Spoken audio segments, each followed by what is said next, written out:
எல்லாருக்கும் வணக்கங்க. இன்றைக்கி இந்த வீடியோவில் நம்ம என்ன பார்க்க போகிறோம் அப்படின்னா, நம்ம வீட்டில் இருக்கக்கூடிய மல்லிகைப்பூ செடி பற்றி தான். பூச்செடி வந்து 4-5 மாதமாக பூக்கிறதே இல்லைன்னு சொல்லிட்டு அடியோடவே வெட்டி விட்டுட்டோம். அதுக்கப்புறம் பூச்செடி வெட்டி 10 நாள்லேயே மழை நல்லா பெய்ய ஆரம்பிச்சிருச்சு. மழை நல்லா பெய்ஞ்ச உடனேயுமே செடி எல்லாமே அரும்பெடுக்க ஆரம்பிச்சிருச்சு. இப்போ பார்த்திங்கன்னா பூச்செடி நல்லாவே வளர்ந்துருச்சு, நிறையா அரும்பெடுத்துருக்கு.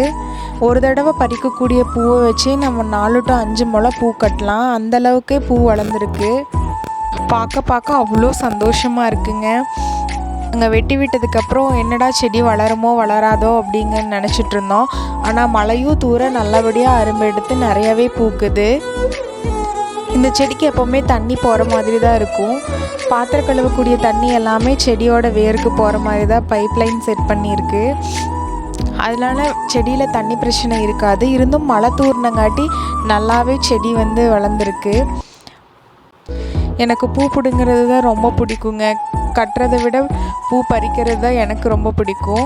ஆனால் என்னுடைய அத்தை பொண்ணுக்கு வந்து கட்டுறது தான் ரொம்ப பிடிக்கும். அவங்க வந்து கட்டி வைக்கணும்னு ஆசைப்படுவாங்க.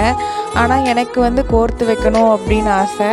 அவங்க காலேஜுக்கு கட்டி வச்சுட்டு போவாங்க, நான் கோர்த்து தான் வச்சுக்குவேன். ஈவினிங் டைமில் வாசம் நிறையவே வரும். எங்களோட காம்பவுண்டுக்கு பக்கத்துலேயே செடி இருக்குங்காட்டி வெளியே சேர் போட்டு உட்கார்ந்தாலே மனம் ரொம்ப நல்லாயிருக்கும்.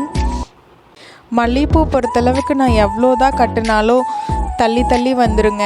4 தடவை 4 கனி நின்றுச்சுன்னா 5ஆவது கனி வந்து கீழே விழுந்துருது. ஆனால் அத்தை பொண்ணு அப்படி இல்லை, அவங்க கரெக்டாக கட்டிடுவாங்க. அவங்க எப்படி கட்டுறாங்கன்னே தெரியல. ஆனால் நான் கட்டினா மட்டும் அருந்தருந்து கீழே விழுந்துருது. இல்லைன்னா மொக்கு தனியாக போயிடும், கீழே இருக்க காம்பு தனியாக வந்துடும். அந்த மாதிரி தான் ஆயிரும். சரி, நமக்கு எதுக்கு ரிஸ்க்கு அப்படின்னு சொல்லிட்டு நம்ம வந்து கோர்த்தே வச்சுக்கிறதுங்க. Have a nice day.